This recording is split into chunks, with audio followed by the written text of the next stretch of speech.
YouTube, Dawson Ryder here. Welcome to my rewind review of Mighty Morphin Power Rangers Episode 1, Day of the Dumpster. This was the very first official episode, aired in August 29th on what is now Power Rangers Day, or August 29th, August 28th of what is now Power Rangers Day in 1993 on Fox Kids. It was written by Tony Oliver and Shuki Levy, executive producers Hamsterbaugh and Shuki Levy.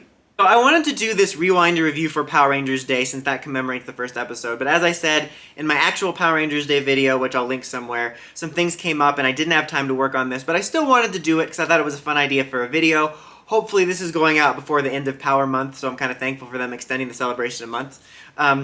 And also I kind of wanted to do this to test the waters, to potentially do a series where I cover all the pilot episodes and maybe all the finales and stuff like that after I get done with my team-up reviews. Let me know what you think of that in the comments. I'll pose that question again at the end. But let's talk about the actual episode and revisiting it in a review format. So looking at this, I kind of tried to see it from two different minds. One, just kind of thinking of it as I do when I watch any Power Rangers or Sentai episode or whatever when I review them, and thinking critically, not thinking critically like, oh, I'm so smart, but like just thinking about it as I would normally review it. But then also sort of thinking about it through the lens of the time it came out. And does it hold up? I mean, yes and no. I think if you're looking at the lens of the 90s and Mighty Morphin Power Rangers, yes it does. I think it's actually very successful at setting up what the series is in a short amount of time. I don't know about nowadays, if you were to hold it up to certain things, does it hold up? But I don't think it does. Because, it is kind of dated in a lot of ways. I think there's a lot better pilots. I mean, Mega Mission was a basic homage to this, and I think it was actually better paced, and I like it better in some instances. That'll probably make people mad, but, removing nostalgia. And it's kind of hard, even for me, who's someone who's very anti-nostalgia, to remove nostalgia from this, because I do have a lot of fondness from it. I wore the VHS tape out of it, and it also just reminds me of how I got into it, so it's kind of hard to remove that when it comes to this episode. And it's a very rushed one-episode pilot. I prefer two-parters for Power Rangers. It would have been nice for this to be less rushed and save stuff like the Megazord for the next episode. But again, for what the series is, it tells you pretty much everything you need to know about the series in this episode, especially when you look at... And that's what the goal of the pilot is, to give you a vibe and kind of a condensed experience of what the series is going to be like. And I think it does that really well, actually, especially if you know what mmpr Season 1 is particular, which is very light and fun. And whatnot, and fun. It's fun, and then you get past the third episode of binging, and you just need a drink. Talking about the episodes, and I remember recording a review for this when they did the reversion, and I'm like, that's a very classic episode, it's hard to judge. Innocent Dawson, and now current me, it's like, I'm gonna judge it! To hell with MMPR. No, not to hell with it. I just mean, it's been like over a decade now, guys, of dealing with the franchise, milking MMPR, and dealing with the fans that says nothing beat the original. It really can even dampen my own fondness for it. But again, let's talk about the episode itself. It's 3 minutes in. So, Rita gets released from the dumpster, and she ends up on the moon, and she's going to conquer Earth, so Zordon has to recruit a team of teenagers with attitude. It's funny how many random phrases I remember from this, like, I don't know, just phrases that stuck with me from rewatching it, like that scene where he goes, walk with me, talk with me, or the Angel Grove Radio, when they show the juice bar establishing shot. For whatever reason, those sound bites are always stuck in my head, and I could hear them before they happened. But they do a really good job, I have to say, of establishing everything you need to know very quickly about here's Rita's threat, and then when they're at the juice bar, they establish the juice bar well, what the juice bar is, and the early scenes with all the Rangers, both here and in the command center, thinking about it critically, I'm not saying this is a masterwork, but they do a good job of letting you know who these characters are, what their personalities are like, and giving you a good feel for what they are, establishing that they're, except for Billy, are all sort of somewhat skilled and athletic, especially in martial arts. Looking back, I really do like the incorporation of martial arts culture in the early years. I think that's something that made it stand out from the Sentai, especially Zyuranger itself.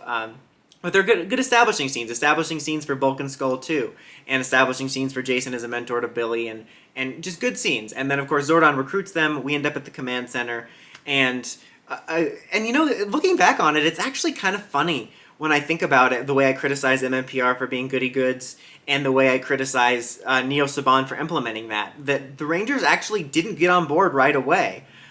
They were all very skeptical, especially Zach and Kimberly, and actually, I didn't even think about how actually realistic their reactions were. They're like, nah, I'm out. And that's really surprising because I feel like even the Neo Saban Rangers would be like, golly gee, Pop, how can we help you? And they actually came off surprisingly realistic compared to how goody-goody the Neo Saban era Rangers are, and compared to how goody-goody the Rangers are later. So I was surprised by that. And again, it's a scene that I think conveys, for the most part, a lot of the characters' personalities based on their reactions. You know, Billy fascinated with the tech, Zach's a little bit funny about it, Kim is a little bit snobby about it. I'm gonna be honest, she didn't come off the best in this episode. And like at the end when Jason is the only one to kind of linger, he's a lingerer, man, a lingerer. No, but I liked that because it showed Jason's good character and heart, and it just in that one little scene, I thought. And my favorite scene in the whole episode, for me, is the recruitment scene, when he explains to them what Power Rangers are, and he goes over their individual character traits, and it shows them with the suit going over them much better than the weird, like, dinosaur morphing thing they did in the pre-pilot. I like that scene. I think it's one of my favorite scenes in MMPR, actually, because I think it really does a good job of establishing their characters, establishing what a Power Ranger is, and kind of giving you this initial crash course in this unique feel of Power Rangers. For me, what separates Power Rangers from Sentai is there's something unique about being a Power Ranger, something special about being a Power Ranger for me that Sentai doesn't have. And I think that this really conveys it, because they almost feel like Jedi or Green Lantern or something. And I like the scene where he's going over who they are, what the Rangers are, and I love that scene of morph into a formidable fighting force, known to one and all as the Power Rangers. That's a good line. I don't know. I like that scene. That's my favorite. But, you know, then we're outside after they've doubted. They go outside of that library. I've been there, guys. Aren't I special? And then the putties fight him.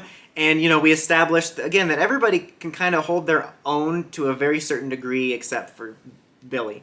And then they show off Zach's hip-hop Kido, which they mentioned earlier in the episode, that, the dancer wants to become a fighter. So I like that they established that. And then this is where everything gets really rushed, because then he's like, well, let's use the morphers. And then I like the line where after they morph and they say, where are we going? Like, to save the world. I don't know. Cheesy, but I like it. And then we establish them, we get our first fight and our first Megazord fight. And this is where, again, why this episode is kind of a really fast but decent crash course. Again, in a perfect world, this would be 2 parts, and they would save like the morphing for the end and then have the Megazord next battle. But this was the 90s, a different time. Judging it by the scale, again, and thinking about when MMPR is, this is a good crash course for what the series is going to be. Because, again, I think they did a good job of establishing the world and the characters very quickly in the first half. But you knew everything you needed to know about this, and you could pick it up the series again at any point and know. And then this is just a really good crash course after this, if not fast, in the action and energy of the show. Because then we immediately have the music kicking in, and we got the fight scenes and the action and the Zords, and it really has this high energy that what the series is going to be about. And that really gives you a crash course for that 90s, yeah, energy. Like, I don't know why 90s was, yeah, I guess that's why JDF's like, fitness year 20 forever, yeah! I think it does a good job of establishing that energy looking back. And there was one line I never caught before where Billy says, oh, piloting this is almost like second nature, which kind of gives you an idea that morphing is the reason they know how to pilot it and the reason why Billy suddenly can fight here. But we establish the Megazord, and then at the end, we do the Power Rangers, and Kimberly pretends to be reluctant. So I feel like I'm gushing about this episode, but I was in a little more positive mood when I rewatched it. And it's one of those things, kind of like revisiting the old Turtles series, the 80s one. Is when you watch it, you're like, oh, so many of these parts, like, this is bad. But also for the time, you kind of, like, want to enjoy that 80s nostalgia, that 90s nostalgia.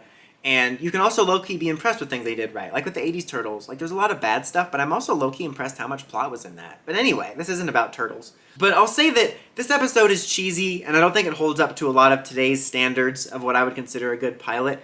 But for what it was for the 90s, it's fun to revisit this, and for what the show is as this unique 90s, high-energy, extreme show, it sets up the energy good of what the show is going to be in a very quick amount of time. And I was kind of impressed by that. So I think it holds up by the standards if you're looking at it through a 90s lens. And I still do appreciate this episode. Again, in a perfect world, I'd love for something like this to be a 2-parter, but it's still a fun episode to revisit. So again, let me know what you guys think about me potentially doing revisits of pilot episodes and finales as my next series when I finish the team-up ones. I almost wanted to do a series where I cover every episode like this, but that would take forever.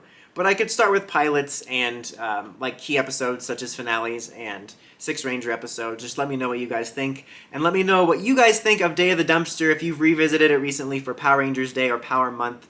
But until next time, guys, don't forget to like, comment, subscribe, and climb the steps and ring that bell so you get notifications for my videos. Dawson Ryder, signing out.